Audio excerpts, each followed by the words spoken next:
కాబట్టి కౌంటర్ చేయమంటే నాకు అభ్యంతరం లేదు దానికి. Right, okay. శ్రీనివాస్ గారు బీఆర్ఎస్ నుంచి ఉన్నారు. శ్రీనివాస్ గారు ఏంటి మీ సజెషన్స్ ఏంటి? రేపు జరగబోతుంది, ఇప్పుడే విమర్శలు ఏమవుతుంది కానీ సజెషన్స్ ఇవ్వండి. విమర్శలు ఏం కాదు, అంటే మీరు దాదాపు 3 దశాబ్దాల నుంచి జర్నలిజంలో ఉన్నారు. అన్నగారు చాలా ఉద్యమాల నుంచి ఉన్నాడు. తెలంగాణ అంటే నక్సలేటు, జై తెలంగాణ అంటే నక్సలేటు, జై తెలంగాణ అంటే చంపేస్తాం, జై తెలంగాణ అంటే ఉగ్రవాది తీవ్రవాది కింద ఉన్న సమయంలో ఈరోజు తెలంగాణ పోరాటం చేసి 14 సంవత్సరాలు తెలంగాణ జాతి తెలంగాణను సాధించుకొని ఇక్కడ హౌజ్లో రాజ్యాంగబద్ధంగా డాక్టర్ బిఆర్ అంబేద్కర్ రాసిన రాజ్యాంగబద్ధంగా ఆర్టికల్ 3 ప్రకారం రాజ్యాంగబద్ధంగా తెలంగాణను సాధించుకుంది. సో ఇప్పుడు ఏ నాయకులైతే గతంలో తెలంగాణను వ్యక్తులను శక్తులను అవమానించి తెలంగాణను అన్న వాళ్ళ మీద నక్సలైట్ల కింద చంపిన వ్యక్తులు ఈరోజు సమావేశం అవుతున్నారు, అది గొప్ప విషయం ఒకటి. రెండోది నేనేమంటున్నా అంటే ఏదైతే తెలంగాణ ఆంధ్ర 2 సపరేట్ రాష్ట్రాలుగా ఏర్పడ్డాయో ఆ సపరేట్ రాష్ట్రాల కాన్స్టిట్యూషన్ ఆధారంగా ఏర్పడ్డాయి. అది కేంద్ర హౌజ్లో పార్లమెంటు సంస్థలో ఆ పార్లమెంటు విడిపోయేటప్పుడు కొన్ని విభజన హామీలన్నీ చట్టంలో పెట్టింది. ఈ విభజన హామీలు చట్టంలో పెట్టిన ఏదైతే మేము ఇచ్చినాం అనుకుంటున్న కాంగ్రెస్ పార్టీ, మేము సపోర్ట్ చేసినాం అన్న బీజేపీ పార్టీతో చంద్రబాబు నాయుడు ఉన్నాడు. ఇక్కడ కాంగ్రెస్ ప్రభుత్వమే రాష్ట్ర ప్రభుత్వం వచ్చింది. ఇప్పుడు వీళ్ళిద్దరు కలిసి తెలంగాణ ఇచ్చినామని చెప్పుకున్నారు. అక్కడ ఎన్డీఏలో చాలా జాగ్రత్తగా వినాలి, ఎన్డీఏలో మోడీతోని చంద్రబాబు నాయుడు ఉన్నాడు. ఇప్పుడు నేనేమంటున్నా అంటే ఇది ఫెడరల్ దేశం, ఫెడరల్ కంట్రీ, రాష్ట్రాలకు దేశాలకు అనుసంధానమై పనిచేయాల్సిన పరిస్థితి మన పైన ఉంటుంది. ఇప్పుడు వీళ్ళిద్దరూ ఇక్కడి నుంచి ప్రగతి భవన్లో మాట్లాడి చక్కగా ఇక్కడనే మళ్ళీ విమానం ఎక్కి ఢిల్లీకి వెళ్ళిపోవాలి. వీళ్ళిద్దరిగా ఇక్కడ మళ్ళీ ముచ్చట పెట్టద్దుగా, చక్కగా పోవాలి ఢిల్లీ పోయి నీ కాంగ్రెస్ అపోజిషను, నువ్వు నీ ఎన్డీఏ కూటమి నీ కేంద్ర ప్రభుత్వం, మీరు ఇద్దరు కూర్చొని ప్రధానమంత్రి దగ్గరికి పోయి ఈ విభజన హామీల సంగతి ఏందో చెప్పాలి. ఆ విభజన హామీలలో ఏంటంటే మా తెలంగాణ నుంచి మా పిల్లలకు నవోదయ స్కూల్స్ అడిగినాం. అదేవిధంగా బయ్యారం ఉక్కు సంగతి ఏంది, నా చిన్నప్పటి నుంచి నేను వింటున్నా కాజుపేట కోచ్ ఫ్యాక్టరీ ఏంది.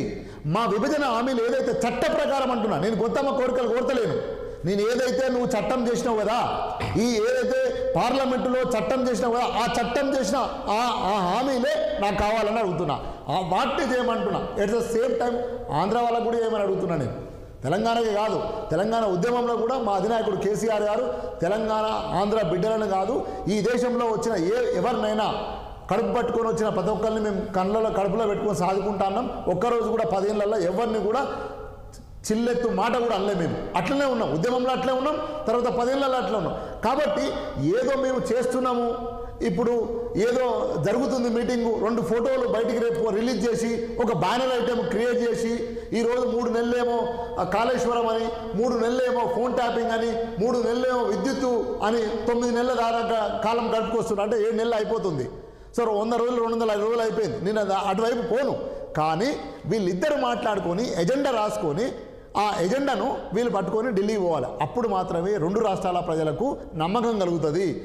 లేని పక్షంలో ఏమవుతుంది అంటే మీరిద్దరు కుట్ర చేయబోతున్నారన్న అర్థమవుతుంది ఇక్కడ స్పష్టంగా, అంతే కదా అవుట్కమ్. ఇప్పుడు నేను పొద్దున్న దాకా పని చేస్తే సాయంత్రం కూలి ఇవ్వాలి నాకు అన్న, ఒక్క నిమిషం, నేను పొద్దున్న దాకా నీ దగ్గరికి వచ్చి పని చేస్తే సాయంత్రం నాకు 100-200 కూలి ఇస్తే నేను నాకు ఇవాళ కూలి చేసినాను. మీరిద్దరు మీటింగ్లు అయినాక చక్కగా ఢిల్లీ పోయి మీరు ప్రధానమంత్రిని కలిసి ఇద్దరికి యాక్సెస్ ఉంది. బై డిఫాల్ట్ అన్న చెప్పాలి, కేంద్రంతో మనం అనుసంధానమై పనిచేయాలి. బై డిఫాల్ట్ ఏమైంది, తెలంగాణ ఫార్మేషన్ అయింది కూడా పార్లమెంట్లో. ఆ పార్లమెంట్ చట్టంలో నేను చిన్నమ్మ అని కీర్తిశేషులైన మన సుష్మా స్వరాజ్ అన్నది సోనియా గాంధీ మేము ఇచ్చినామని అన్నారు. కాబట్టి ఇద్దరు బీజేపీ కాంగ్రెస్ పార్టీ కీలక పాత్ర వహించిందని చెప్పుకుంటున్న సందర్భంలో ఇప్పుడు ఈ విభజన హామీలను అమలు పరచాల్సిన బాధ్యత కూడా ఇద్దరిది ఉంది. సో కాబట్టి ఊరికే ఒక ప్రెస్ ఐటెం పెట్టి లేదనుకో గురు శిష్యులు అంటాం మేము, ఇక గురు శిష్యులు కలిపి ఏదో చేయబోతున్నారు ఇక్కడ అనేది ఒకటి బయటికి తెలంగాణ ప్రజలు కుట్రను మాత్రం పసిగడతారు. కుట్రను పసిగట్టిండ్రంటే మరో ఉద్యమానికి పిలుపునిస్తారు. ఇది నేను చెప్పాలి. కానీ శ్రీనివాస్ యాదవ్ గారు మీరు ఇంకొక దానికి సమాధానం చెప్పాలి. ఇప్పుడు మీరు చెప్పారు, ఇప్పుడు రేపు ముఖ్యమంత్రులు ఇద్దరు అక్కడ భేటీ అవ్వగానే ఏదైతే అనుకుంటారో అది ఎంబడే తీసుకొని ఢిల్లీకి వెళ్ళిపోవాలి అని చెప్పేసి. గత 10 సంవత్సరాలు మీరే అధికారంలో ఉన్నారు. అప్పుడు అధికారంలో ఉన్నప్పుడు అంతకంటే ముందు చంద్రబాబు నాయుడు గారు ఉన్నారు, తర్వాత జగన్మోహన్ రెడ్డి గారు వచ్చారు. వారిద్దరితో కలిసి వాళ్ళు కూడా ఎన్డీఏతో స్టార్టింగ్లో చంద్రబాబు నాయుడు గారు అనుకూలంగానే ఉన్నారు. ఇక జగన్మోహన్ రెడ్డి గారు బయట నుంచి సపోర్ట్ చేశారు, అదంతా అందరికీ తెలిసిన విషయమే. మరి అటువంటిప్పుడు ఎన్నిసార్లు కేసీఆర్ గారు అట్లా వెళ్ళారు? అన్న, విభజన హామీల పైన మేము తొక్కని గడపలేదు, ఎక్కని మెట్టు లేదు. తెలంగాణ కోసం అయితే ఎన్ని రాజకీయ పార్టీలను మేము ఏకం చేసినామో, తెలంగాణ కోసం ఎట్లయితే పనిచేసినామో అదే కమిట్మెంట్తోని తెలంగాణ ఆత్మగౌరవం కోసం, తెలంగాణ అభివృద్ధి కోసం, నవోదయ స్కూల్స్ కోసం మా ఎంపీ వినోద్ కుమార్ గారు 100 సార్లు మాట్లాడిండ్రు, 100 సార్లు లెటర్ రాసిండ్రు. ఇదే మోడీ ఇక్కడికి వచ్చి మిషన్ భగీరథ అద్భుతంగా ఉందన్నాడు. కేసీఆర్ ఎప్పుడు నా దగ్గరికి వచ్చినా కూడా తెలంగాణ అభివృద్ధి అడుగుతాడు తప్ప వేరేది లేదన్నాడు. మేము తెలంగాణ కోసం పుట్టిన వాళ్ళమన్నా, మాకు చేస్తే మా క్రెడిబిలిటీ కదా. మేము 10 ఏళ్ళు వాళ్ళని వాడుకోమన్నాం, ఎందుకు పోయిండు ఇక అది చెప్పమంటారా? ఎందుకు పోయిన దొరికితే పోయింది కదా, ఇక్కడ నుంచి ఎందుకు పోవాల్సి వచ్చింది? మేము 10 ఏళ్ళు కొట్టినామా? మేము ఏమైనా కారు బలగొట్టినామా? అద్దం బలగొట్టినామా? ఎక్కడ బలగొట్టలేదు కదా. మంచిగా పరిపాలించుకోండి అని చెప్పినాం. మీ సంసారం మీకైంది, మా సంసారం మాకైంది. మీ సోలెడు మీరు పోసుకున్నారు, మా సోలెడు మేము పోసుకున్నాం, అయిపోయింది కదా. కానీ ఈ 10 సంవత్సరాలు మేము ఎంత ప్రయత్నం చేయాలో అన్ని హామీల కోసం ప్రయత్నం చేసినాం. ఎన్నోసార్లు అడ్డుకున్నాము, ఎన్నోసార్లు పోరాటం చేసినాము. కోచ్ ఫ్యాక్టరీ వాళ్ళే ఇస్తానన్నారు, బయ్యారం ఫ్యాక్టరీ వాళ్ళే పెడతాన్నారు. ఇవన్నీ విభజన హామీలు ఏవైతున్నాయో ఇస్తానన్న హామీలు కదా. ఎందుకు అడగదన్నా? నువ్వున్నా అడుగుతావు. ఏ ప్రభుత్వం ఉన్నా, బీఆర్ఎస్ ప్రభుత్వమే కాదు, ఏ ప్రభుత్వం ఉన్నా విభజన హామీలు చట్టపరంగా ఉన్నాయి కాబట్టి ఆ చట్టాన్ని నువ్వు అమలు చేయమని ఏ ప్రభుత్వం అని అడుగుతుంది. అది న్యాచురల్ డిఫాల్ట్. దానికి వేరే పోరాటం చేయాలి అనడానికి లేదు.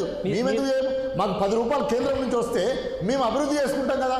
ఇంత మంచి తెలంగాణను 1 కోటి మెట్రిక్ టన్నుల వరి వండించేదాన్ని 3 కోట్లకు తీసుకుపోయినాం కదా. ఈ రోజు 24 గంటలు కరెంట్ ఇచ్చినాం కదా. ఈ రోజు ఒక్క చెరువు కూడా తెగకుండా ఈ రోజు మిషన్ కాకతీయ పేరు మీద 1000 చెరువులను మేము పునరుద్ధరించుకున్నాం కదా. ఇదంతా చేసిన మంచి సెక్రటరీ కట్టుకున్నాం కదా. అంతా చేసిన వాళ్ళము ఇవి చేయకుండా ఎందుకుంటాము? ప్రయత్నం చేసినాము, సహకరించలేదు. తెలంగాణ గురించి పుట్టిన పార్టీ ఆ విషయంలో అనుమానం లేదు. కానీ ఇప్పుడు తెలంగాణ లేదు మీ పార్టీలో. ఒక్క నిమిషం, మీ పార్టీ పేరులో మా అస్తిత్వం తెలంగాణ. మీ పార్టీ పేరులో తెలంగాణ లేదు. ఇప్పుడు డిఆర్ఎస్ పార్టీ ఉంది, పార్టీ ఉంది, సమాజ్వాద్ పార్టీ ఉంది. అక్కడ అస్తిత్వాల మీద పుట్టిన పార్టీలు, ప్రాంతీయ పార్టీలు అన్ని కూడా. ఓకే ఒకసారి ప్రసాద్ గారు, ఇప్పుడు ఈ అన్న ఎంత మొత్తుకున్నా విభజించిన తర్వాత రాష్ట్రాన్ని పరిరక్షించుకోవడానికి ఈయన ముఖ్యమంత్రి చేసి